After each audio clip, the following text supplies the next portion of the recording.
tell you something about this. 'Cause I'm confused.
I've often heard of Judaism being referred to as the first unofficial labor union, arguing out there before anyone else that you can't work every single day of the week, but you need to take at least one day off.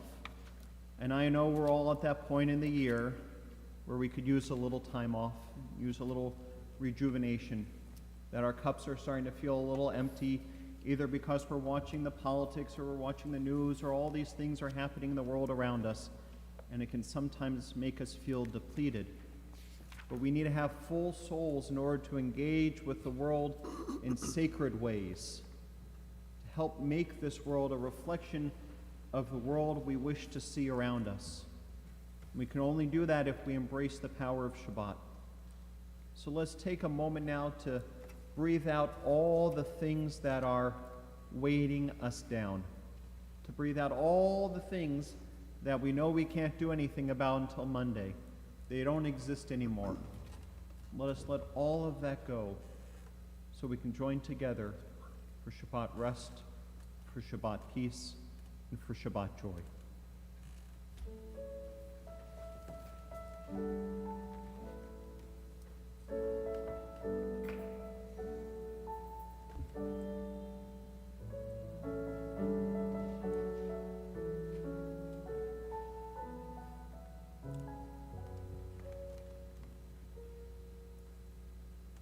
Shabbat Shalom. My name is Ina Horn, and it is my pleasure to welcome you to Anshe Emeth Memorial Temple. Thank you for joining us this evening. Tonight, we're so happy to have our awesome band here to spiritually uplift us and lead us in music and help to create a feeling of connection and unity as we worship together wherever we are. Now let us feel the warmth of Shabbat as we invite Barb Peabody up to the bima to light the Shabbat candles and lead us in the blessings that may be found on pages 2 and 3 in your prayer books. Shabbat Shalom.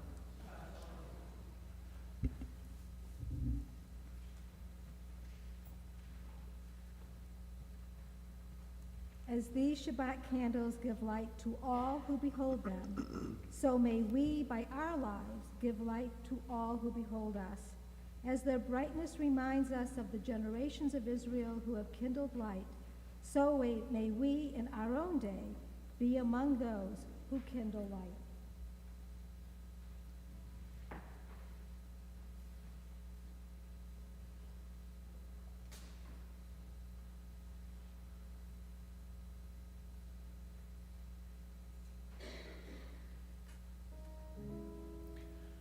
Baruch atah Adonai Eloheinu melech haolam asher kiddushanu b'mitzvotav v'tzivanu lehadlik ner shel Shabbat.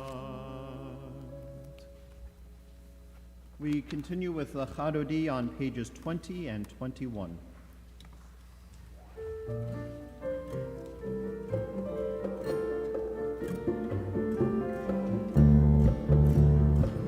Shamu v'zachor b'dibor echad, Hishmiyanu el ha'meyuchad, Adonai echad, u'shemo echad, l'shem u'tiferet v'litehila, likrat Shabbat lechu v'nelcha, ki hi mekor ha'beracha, merosh mikerem nesucha, סוף מעשה במחשבה תחילה לך דודי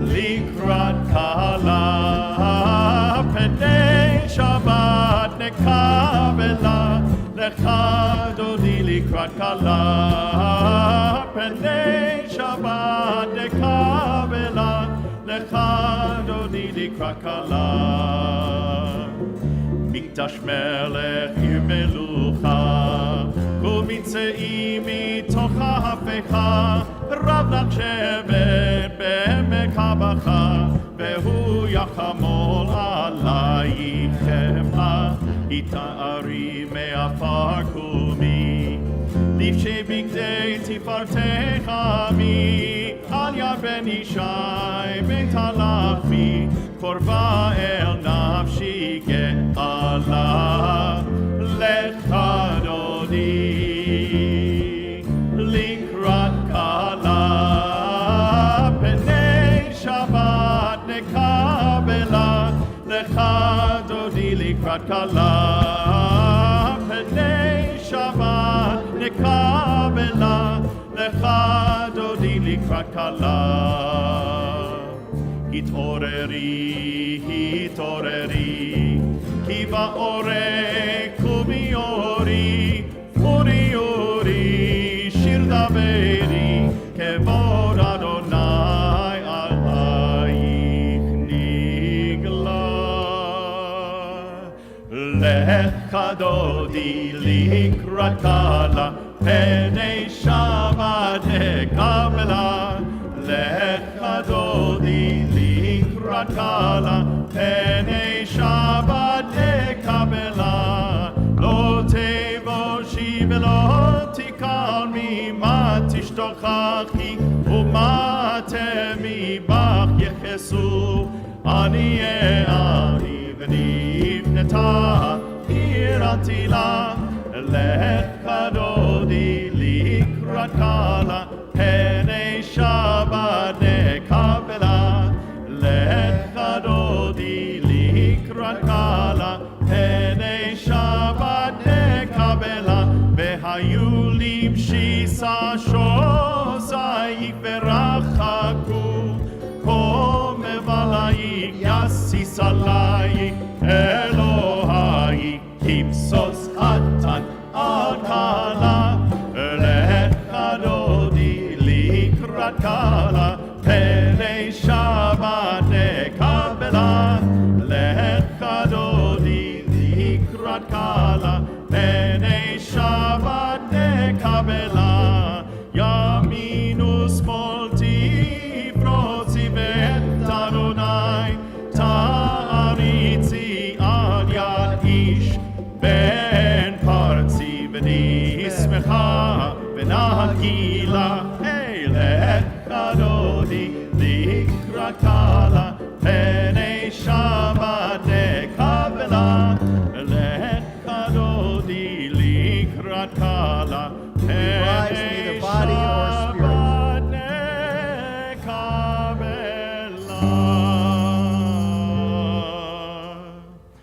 Boi v'shalom ateret balagam v'simcha u'v'tzolat toch emunei am segula boi chala boi chala lech kadodi likrat kala, pene Shabbat nekabela, lech kadodi likrat kala, pene Shabbat nekabela. Shabbat Shalom. We continue on page 26 with Chatzi Kaddish. Yitkadal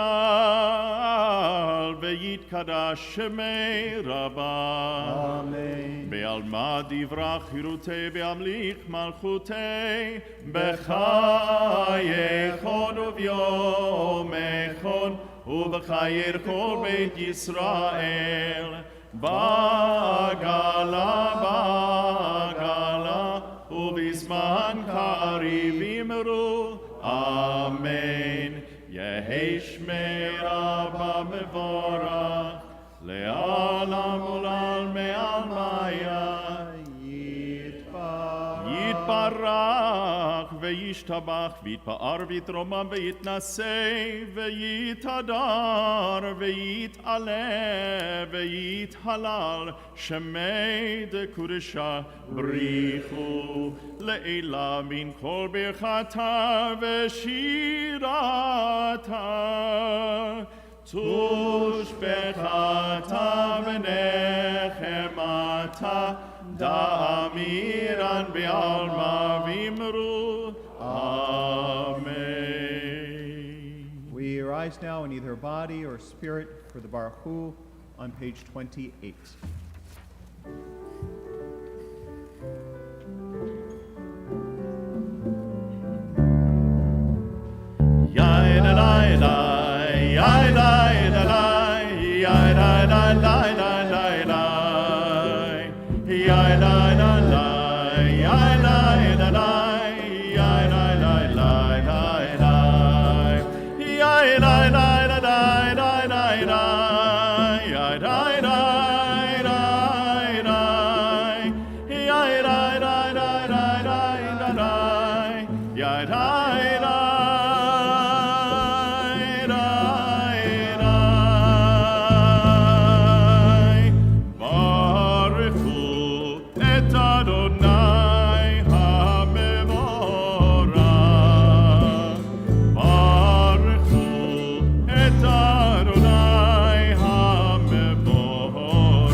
Adonai, Eloheinu melech haolam, asher bevaro ma'ariv aravim, v'chokhma poteach sha'arim, uvitfuna mishanei itim, umachalif et hazmanim, umisader et hakochavim b'mishmeroteim barakia kirsono, borei yom v'layla, kulel or mipnei choshech, v'choshech mipnei or, ma'avir yom mevi layla, umavdil ben yom uvein layla, Adonai tzavot shemo, El chai v'kayam tamid imloch aleinu le'olam va'ed, Baruch atah Adonai ha'ma'ariv aravim.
Shema Yisrael Adonai Eloheinu Adonai Echad. Shema Yisrael Adonai Eloheinu Adonai Echad. Shema Yisrael Adonai Eloheinu Adonai Echad. Shema Yisrael Adonai Eloheinu Adonai Echad.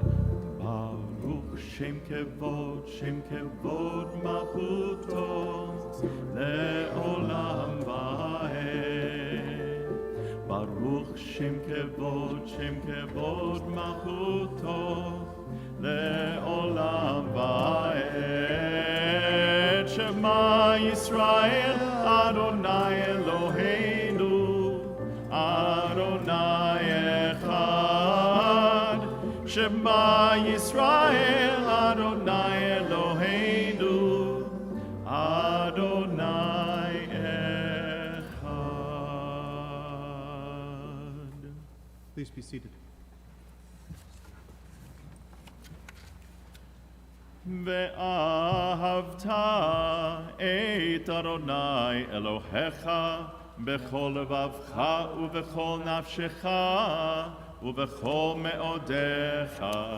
והיו הדברים האלה אשר אנוכי מצווך היום על לבבך ושיננתם לבניך, ודיברת בם, בשבתך בביתך, ובלכתך בדרך, ובשוכבך ובקומך, וקשרתם לאות על ידיך, והיו לטוטפות בין עיניך, וכתבתם על מזוזות ביתך ובשעריך, למען תזכרו ועשיתם את כל מצוותיי, והייתם קדושים לאלוהיכם. אני אדוני אלוהיכם, אשר הוצאתי אתכם מארץ מצרים, להיות לכם לאלוהים. אני אדוני אלוהיכם, אדוני אלוהיכם, אמת. From the bottom of page 39, we read responsively. In a world torn by violence and pain, in a world far from wholeness and peace, give us the courage to say, Adonai, there is one God in heaven and earth. The high heavens declare your glory. May earth reveal your justice and love. From bondage in Egypt we were delivered. At Sinai we bound ourselves to your way. Inspired by prophets and instructed by sages, time and again we overcame oppressive forces. Though our failings are many and our faults are great, it has been our glory to bear witness to our God, keeping alive in dark ages your vision of a world redeemed. Let us continue to work for the day when the nations will be one and at peace. Then shall we rejoice as Israel did, singing on the shores of the sea.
Give us a place to rest, Adonai, our God. Bring us into shelter in the soft, long evening shadows of your truth. For with you are true protection and safety, and in your presence are acceptance and gentle love. Watch over us as we go forth. Prepare for us as we return. Spread over us your shelter of peace over all we love, over our Jerusalem and yours. Baruch atah Adonai, hapores sukat shalom aleinu, ve'al kol amo Yisrael, ve'al Yerushalayim.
וזוכר חסדי אבות ואימהות ומביא גאולה לבני בניהם למען שמו באהבה מלך עוזר ומושיע ומגן ברוך אתה אדוני מגן אברהם ועזרת שרה אתה גיבור לעולם אדוני מחיי הכל אתה רב להושיע משיב הרוח ומוריד הגשם מכלכל חיים בחסד מחיי הכל ברחמים רבים צומק נופלים ורופא גולים ומתיר אסורים ומקיים אמונתו לשמי עפר מי כמוך בעל גבורות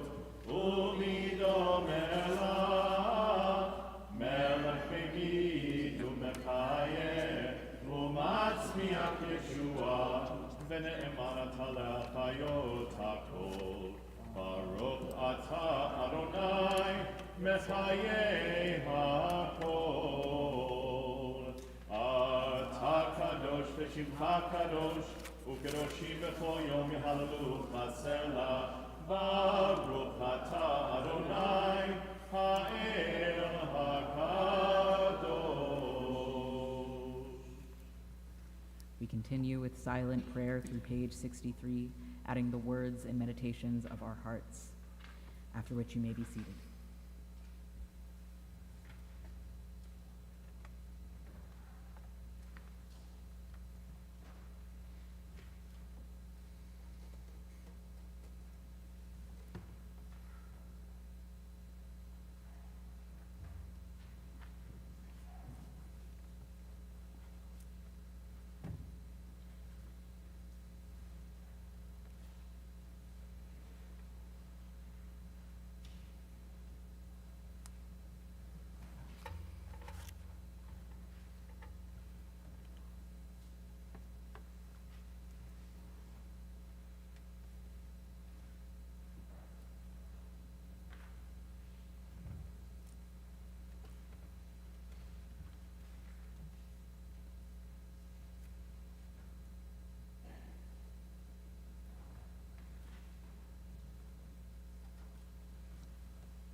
יהיו לרצון אמרי פי והגיון ליבי לפניך יהיו לרצון אמרי פי והגיון ליבי לפניך אדוני צורי אדוני צורי וגואלי אדוני צורי וגואלי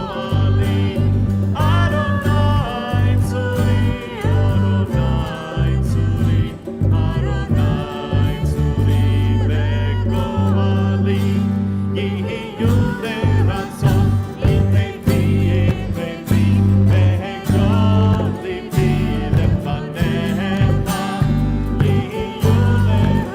יהיו לרצון אמרי פי והגיון ליבי לפניך אדוני צורי אדוני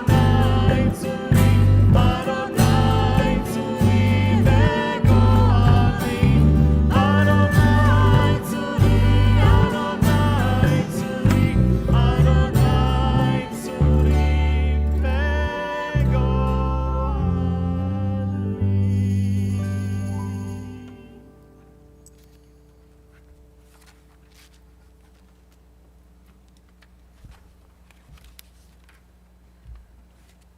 It is a pleasure tonight to welcome Rabbi David Levy back to Anshe Emeth Memorial Temple for our Rabbi Nathaniel Keller Memorial Lecture. Rabbi Keller, as many of you know, was the rabbi here at Anshe Emeth until his death in 1961. Rabbi Keller was originally ordained in 1931 and quickly found himself to be a leader in civic and Jewish affairs. He helped found a local Zionist group and was active in the local Jewish Federation, United Jewish Appeal. He was a very proud and vocal Zionist back when that was not something that many people were. He was the founder of the Hillel at Rutgers University and was its first advisor there. He was also the chaplain at Camp Kilmer during World War II and was also the co-chairman of the Defense Council of New Brunswick and Highland Park. He was a prolific writer, scholar, pastor, and all-around great guy and rabbi from all the stories I've been told about him. While looking online earlier, I found in the archives of the State House in Trenton that I believe in 1940-something, he did the opening invocation for the State House of State Assembly and Senate, and spoke very proudly about what it meant to be Jewish and asked God to bestow grace and wisdom and understanding upon the politicians of New Jersey and guiding them to create a more sacred state. So maybe the blessings weren't that great, but it is New Jersey, so even the most prolific of clergy might not have been able to make that manifest, but it was a good stab. It is an honor to welcome Rabbi Levy to our congregation. I see there are religious school students here, so I can't share half of the stories that we have in common. I first met Rabbi Levy in our year in Israel in seminary 17 years ago, something like that? 2006. Yeah, and we've gone on adventures high and low across the world and got into a little bit of trouble here and there as well. But in truth, I think Rabbi Levy is perfect for our Rabbi Keller Memorial Lecture because Rabbi Levy is a scholar, just like Rabbi Keller. He was prolific, he's an academic genius, he is a rabbi's rabbi, a wonderful pastor, and he's the guy I go to when I need advice on what to do. And it is a joy to share him with all of you, but you know most of this because he used to be our rabbinic intern here many, many years ago, and in truth is partially responsible for why I am here, because when I told him I was interviewing and he got the job at Westchester, he called me up immediately and said, if they offer it to you, you've got to say yes, because you're just going to love it there and you're going to love the people. I'm so glad that your congregation in Portchester was willing to let you come out here tonight so that we could share you with all of Anshe Emeth. Baruch haba. Thank you, Rabbi.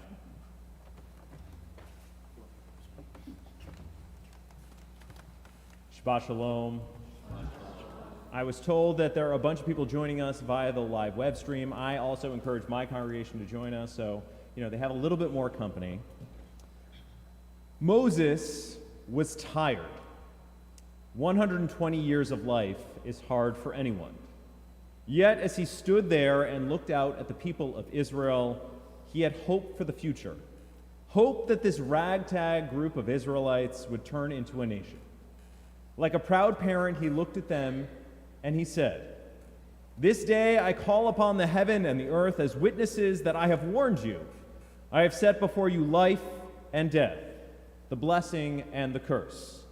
You shall choose life so that you and your offspring will live." Moses tells the Israelites that there are choices to make as they enter the Promised Land. And these choices and every choice thereafter will have far-reaching consequences. And with these words, Moses lays the foundation for our tradition's belief in free will, that we are endowed with this ability to make choices, and we chart the course of our own lives.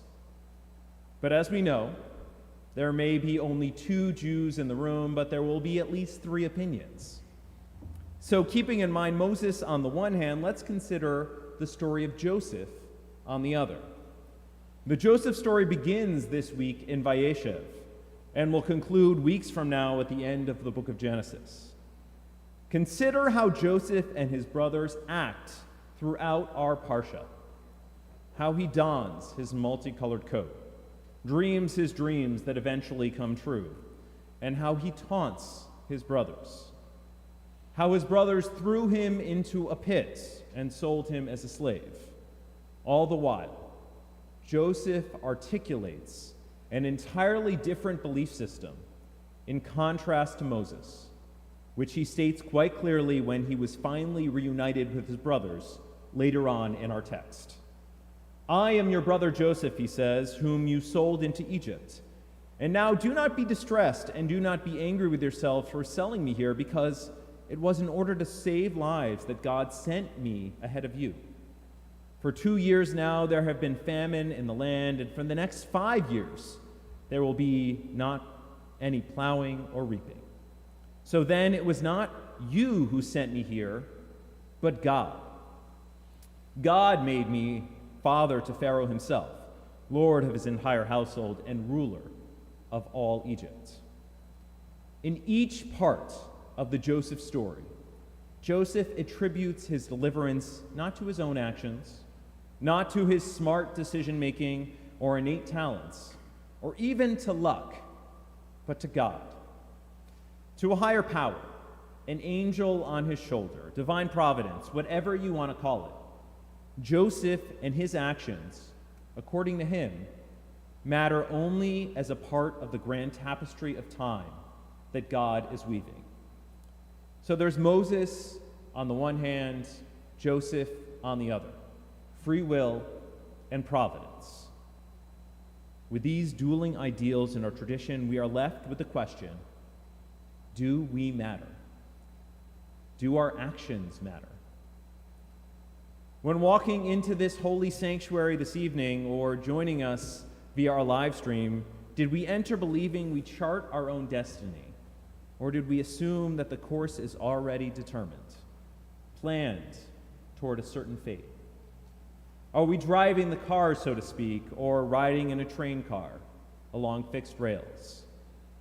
I'd be willing to wager that so many of us walked in this evening believing wholeheartedly that we are in charge of our own future. And yet the greatest critic of free will today is not the Bible and the story of Joseph. It's scientific inquiry. Journalist Stephen Cave presents a cogent case in his essay, "There's No Such Thing as Free Will." He writes, "Neuroscience research describes the brain as a physical system like any other, that we no more will it to operate in a certain way than we will our heart to beat. The contemporary scientific image of human behavior is one of neurons firing, which causes our thoughts and deeds in an unbroken chain that stretches back to our birth and beyond. In principle, we are therefore completely predictable. The idea that our actions are predetermined is not new. What's changed is the science that strives to understand it. Baruch Spinoza, the first secular Jew who lived over 400 years ago, wrote, "People believe themselves to be free because they are conscious of their own actions and are ignorant of the causes by which they are determined." Or put more simply, just because we don't immediately understand why we acted in a particular way, there were countless factors that influenced our thinking. We just may not be aware of them. Spinoza also suggests that if we could collect enough data about ourselves, we might even be able to predict our actions, or as Cave put it, if we could understand an individual's brain well enough, we could, in theory, predict their response in any given stimuli with 100% accuracy. We live in an unprecedented data gathering situation where daily, each and every one of us is sharing information about ourselves, creating that vision of who we are. That data is used to do exactly as Spinoza suggests and predict how we will act. Take a simple example. My favorite childhood snacks, Pop-Tarts. According to researchers, Walmart records every purchase by every customer for future analysis. Company analysts noticed that when the National Weather Service warned of a hurricane, Walmart stores in the affected area would see a surge in sales of Pop-Tarts. So store managers were told to put their Pop-Tarts near the entrance during hurricane season, and sales soared. Imagine how many Pop-Tarts were sold each hurricane season. Data driving profits as people flee afflicted areas. Each click, every purchase, every keystroke becomes part of the 2.5 quintillion bytes of data we create every single day. Companies use that data to predict and understand how and why we behave and to influence our future decisions. In some cases, it's simply to sell us a few more snack cakes or bottles of detergent. In others, it's to mine that data to create predictive algorithms like ChatGPT, which have been fed terabytes of data to be able to suggest what humans might say in any particular situation. In other cases, the stakes are much higher. The biggest names in data analytics are companies like Google, Facebook, Amazon, and Apple that invest trillions of dollars to collect terabytes of data on each of us in furthering Spinoza's conclusion that with enough data, we can understand anyone. Which leads to the phrase big data, a catch-all term that refers to thousands of systems that are in place around the world seeking to turn each of us into a predictive model. Our challenge with big data is to ensure that the findings do not preordain our fate. Consider how big data is already changing the criminal justice system. Defendants in certain states and counties in the U.S. are asked to fill out a risk assessment to determine how likely they are to reoffend. These risk assessments are being used to inform decisions about who can be set free at every stage of the criminal justice system, from assigning bond amounts to even more fundamental decisions about defendants' freedoms. Independent public internet newsroom ProPublica reported that they are particularly likely to falsely flag black defendants as future criminals, wrongly labeling them this way at almost twice the rate as white defendants. This drove remarks by then Attorney General Eric Holder to say, although these measures were crafted with the best of intentions, I'm concerned that they undermine our efforts to ensure equal justice and that they may exacerbate disparities that are already far too common in our criminal justice system and in our society.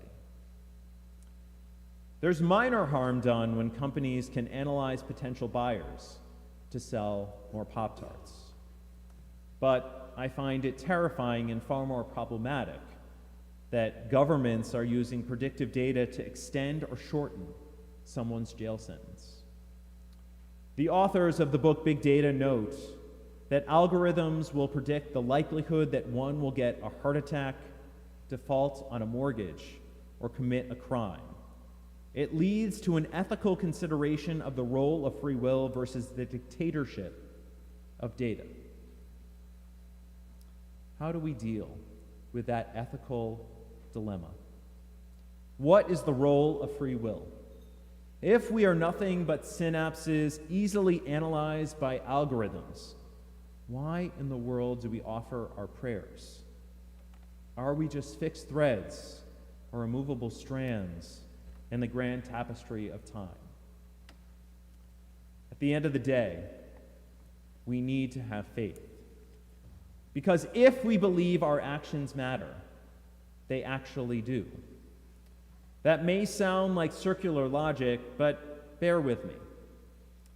If we are the products of all of our inputs, everything that comes at us, if we believe that our actions matter and have consequences, then that feeling, that confidence in our deeds, becomes one of those inputs.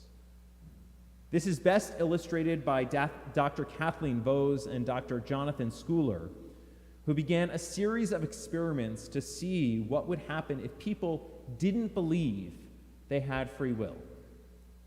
On a range of measures, they found that people who are induced to believe less in free will are more likely to behave immorally.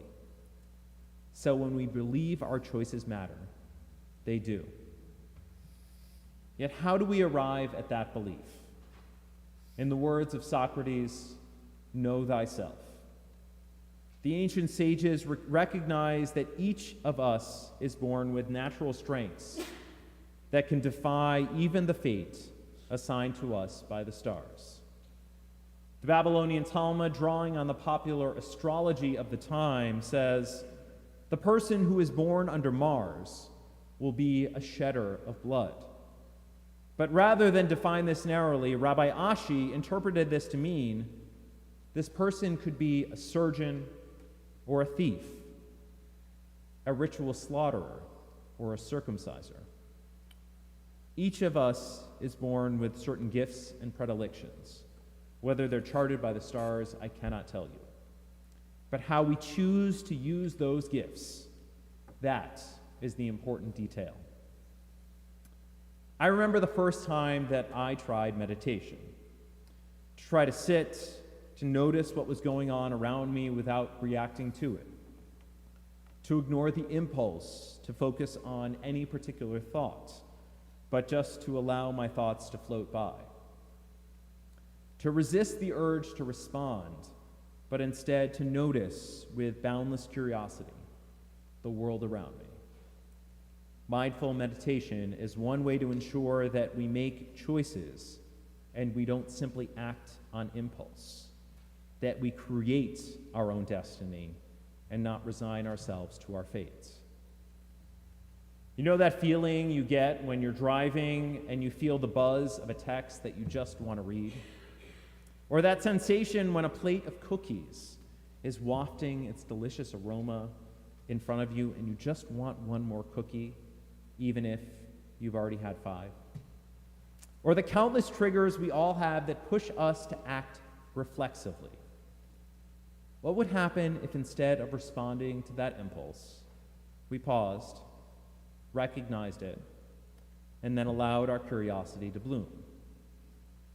What was it that was drawing me into that argument? Was it something they said, or did it come from something in me? When we give ourselves the space for that type of clarity, when we believe that we have the ability to make the choice that we want to make, and not just the one that we feel responding to make. We will make the decisions that we choose, not the ones that emerge instinctively or reactively. Jewish tradition encourages us to pause, to stop and recognize the meaning and consequences of our actions before we act.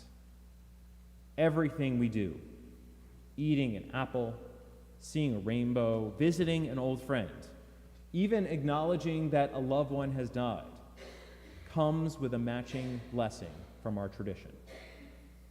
The blessing exists not just to thank God, but to force us to pause and turn a mindless act into an intentional one.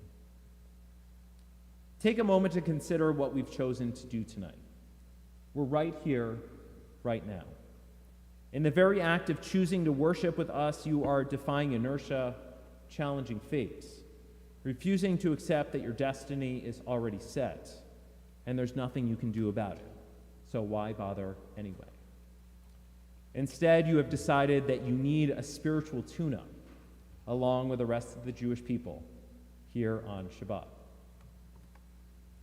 Part of why we come here week after week, not so much out of habit, but rather by conscious choice, is to affirm life, to affirm hope and possibility in a world that often seems to be drowning in despair. Our tradition teaches life over death. It teaches blessing over curse. And it encourages us to grasp hold of our God-given free will so that we can make sacred choices and not simply give up, as if our actions have no meaning. Nights like this, with us assembled in one place and with one purpose, I look at you, the congregation of Israel, and I feel a taste of what Moses felt. He knew that the Israelites were entering the promised land, but that it would be up to them to fulfill the promise. Their fate was not in God's hands, not God's alone anyway. They could no longer rely on Moses to get there. They had to make choices that would keep their faith strong and their fate secure for generations to come. Looking out at the thousands of his people gathered on the banks of the Jordan, Moses saw it plain as day. We do matter, and our deeds can change the world if we believe they can.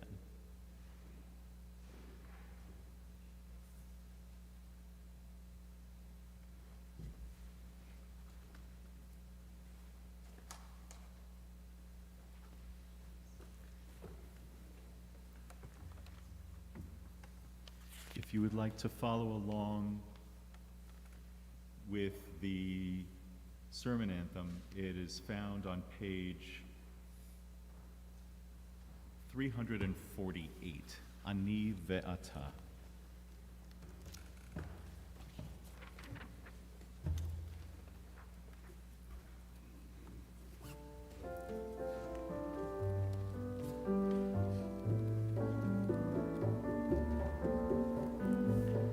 Ani ve'ata nishane et ha'olam. Ani ve'ata az yavo kvar kulam. Amru eze kodem lefanai ze lo meshane.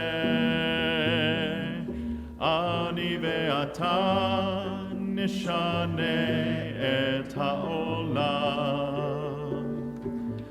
Ani ve'ata nenase mehatchala. Yeh lanu ra en davar ze lo nora.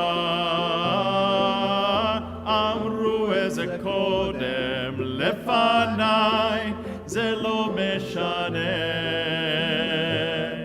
Ani ve'ata nishane et ha'olam.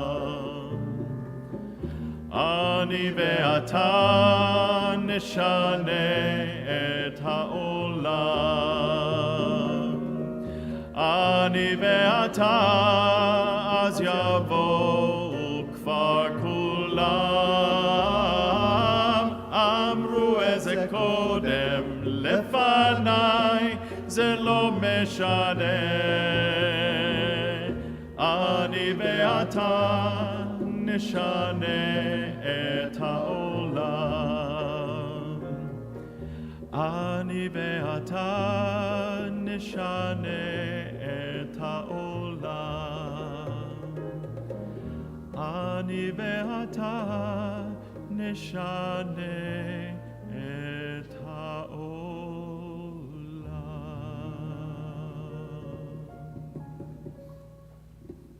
Shabbat Shalom once again. Shabbat Shalom.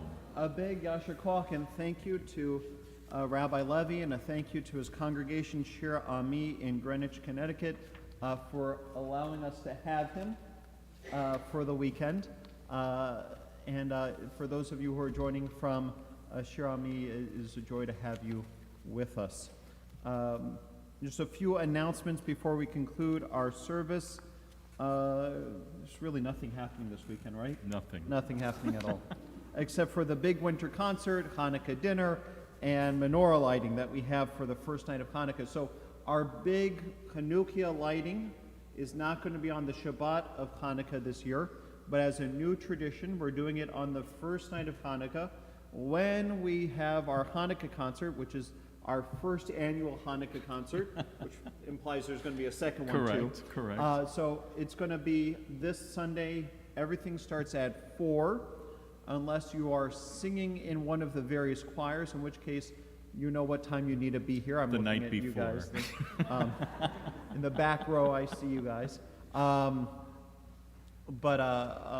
that all starts at 4 o'clock with a multi-generational concert, and then we'll all take our own. So bring your own Hanukkah to the synagogue on Sunday.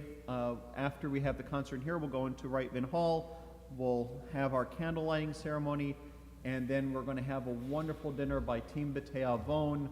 I hear we have some 140 people already RSVP, 150, something like that. And she's nodding her head yes. Fred has this look of fear of God in his eyes. So it's going to be a wonderful evening. It's so wonderful to have that back after a little bit of a hiatus from COVID. And then Monday night, we have Professor Brad Snyder here, who is going to be talking about a Supreme Court Justice, Justice Frankfurter, who helped turn the Supreme Court, for better or worse, into what we see in front of us today. And he was a Jewish justice who had enormous influence on the Supreme Court and on the history of the Supreme Court and its legacy. So please come for that at 7:30 as one of the keepers of Jewish excellence. Also with us tonight are 2 members from My Tree Israel. So if we have made everyone incredibly batty and crazy over ordering Israeli olive oil, those are the 2 people you want to take your complaint up with later. But we're grateful you're with us tonight. They're going to be doing a tasting after Kiddush and Motzi in Littman Hall of not just the olive oil that we all purchased. Many of you have already received your olive oil. But now we've gotten into the wine business as well, as they say.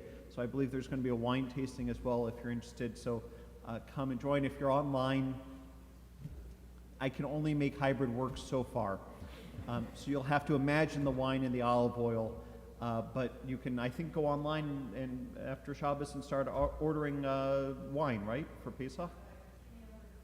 Another couple of days you can go online and start our orders for wine for Pesach and the olive oils for next year at this point. So it's a wonderful fundraiser that we do not only to help the congregation but also to help farmers in Israel. It's a wonderful project. Look it up later. It's a great thing to be involved in. A big thank you to our awesome Friday night band, as well as Barbara Fisherman for the wonderful music tonight. Thank you all for adding to the service. That's all I got. You? Anything? No? Okay. At the conclusion of our service, we'll join for Kiddush and Motzi in Littman Hall, a chance to greet one another and to try some olive oil and some wine.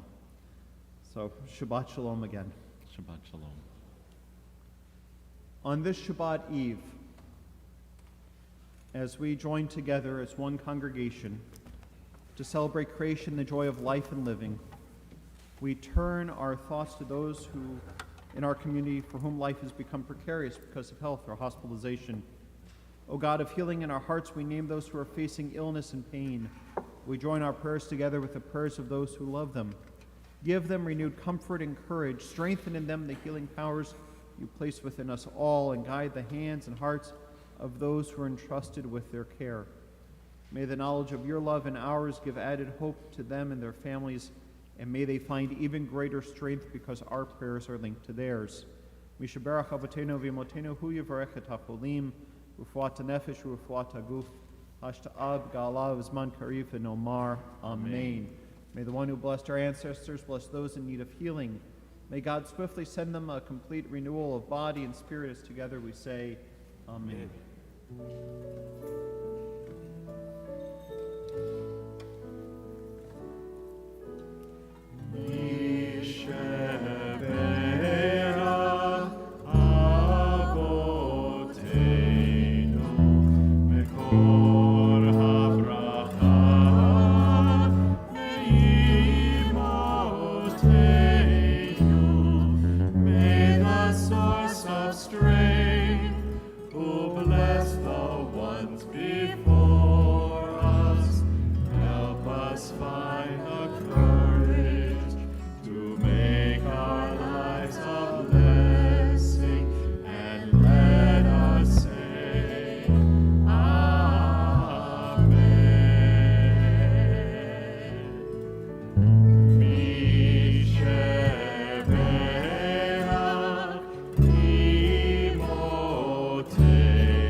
We continue now on page 282 as we rise neither body or spirit for Elenu.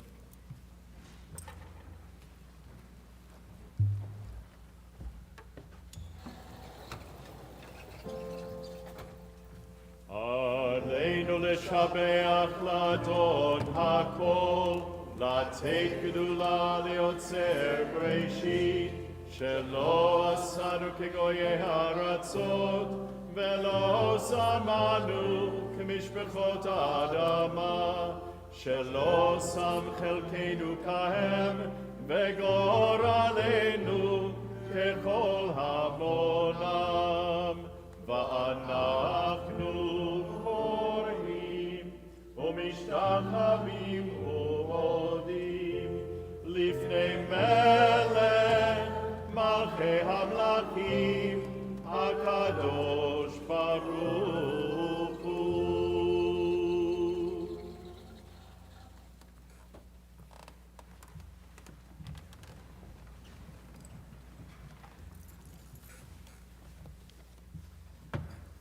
Page 287.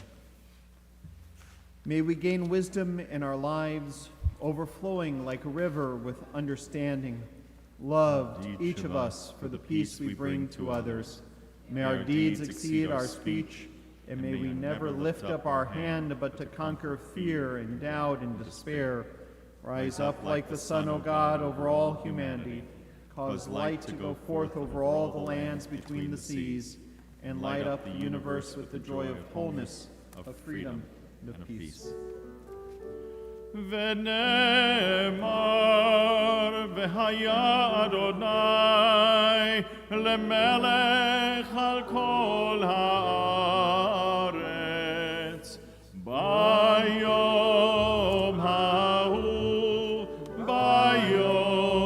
ההוא יהיה אדוני אחד ושמו ושמו אחד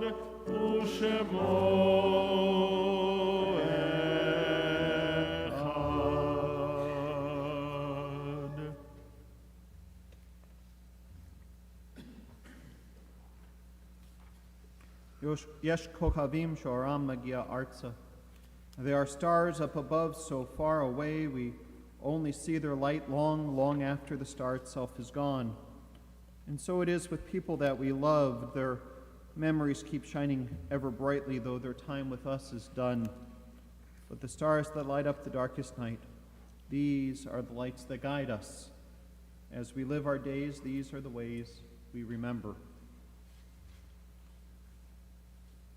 With hearts that ache and are saddened, we name now those whom death has recently taken from us, those whose families are observing the Shloshim. We remember Daniel Tzu, father of Uri and Stephen, Ling Ling and Hansdale and Maggie, grandfather of Naya and Kayla, Esther and Louisa.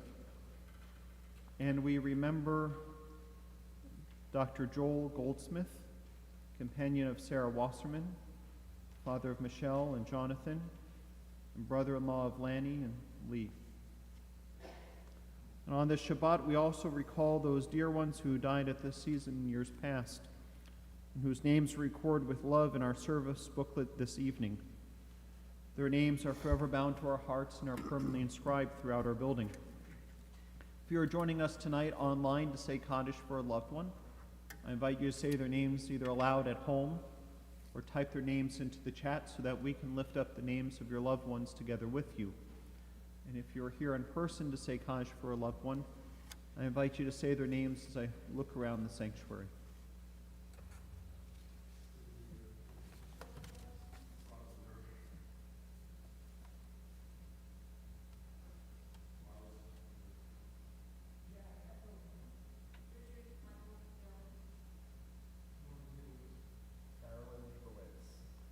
Elizabeth Falk.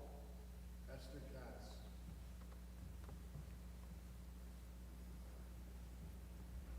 Robert Himber.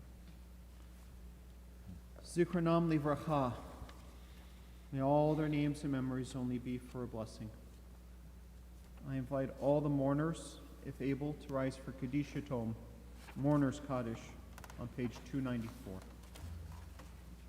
Yitgadal, Vikadash, Shemei Rabbah, V'yamad yivrach kirotei, v'yamlik malchutei, v'chayechon v'yomechon, v'chayed v'kol Beit Yisrael, v'agala v'zman kariv v'imru amen. Yehei Shmei Rabba mevrach le'olam melomei almaya, yitbarach v'yishtabach v'yitpa'ar v'yitromam v'yitnaseh, v'yitadar v'yitaleh v'yitalal Shmei d'kudashah brichu, le'elam min kol birchata v'shirata, tush b'chata v'nechmata, damiran v'yalma v'imru, amen. Yehei shlama rabba min shemaya, v'chayim aleinu v'al kol Yisrael, v'imru, amen. Oseh shalom b'mromav, hu ya'aseh shalom, aleinu v'al kol Yisrael, v'imru, amen.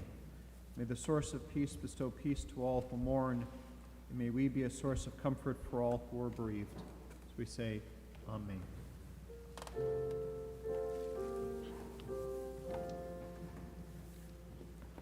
Oseh shalom b'mromav, uyaseh shalom, aleinu ve'al kol Yisrael, ve'yimeru,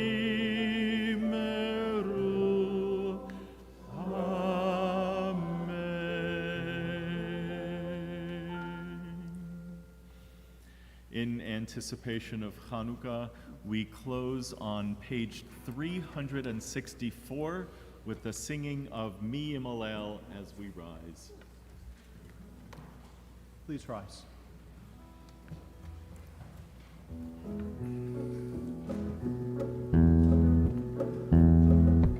Mi Yimalel Rurot Yisrael Otam Mi Yimel En Mechado Yakum Hagibor Poel Ha'am Mi Yimalel Rurot Yisrael Otam Mi Yisrael Otam Mi Yimel En Mechado Yakum Hagibor Poel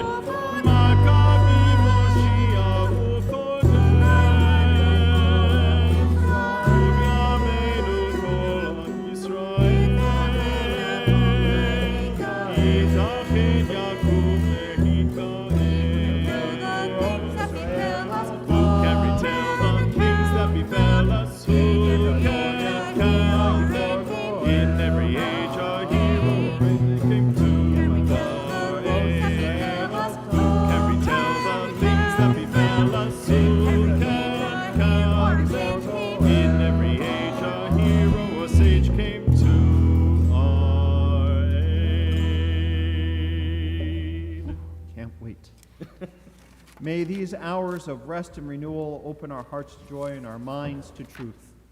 May all who struggle find rest on this day. May all who may all who suffer find solace. May all who hurt find healing on this day. May all who despair find purpose. May all who hunger find fulfillment on this day. And may this day fulfill its sacred promise. Amen. Shabbat Shalom.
We're going to let this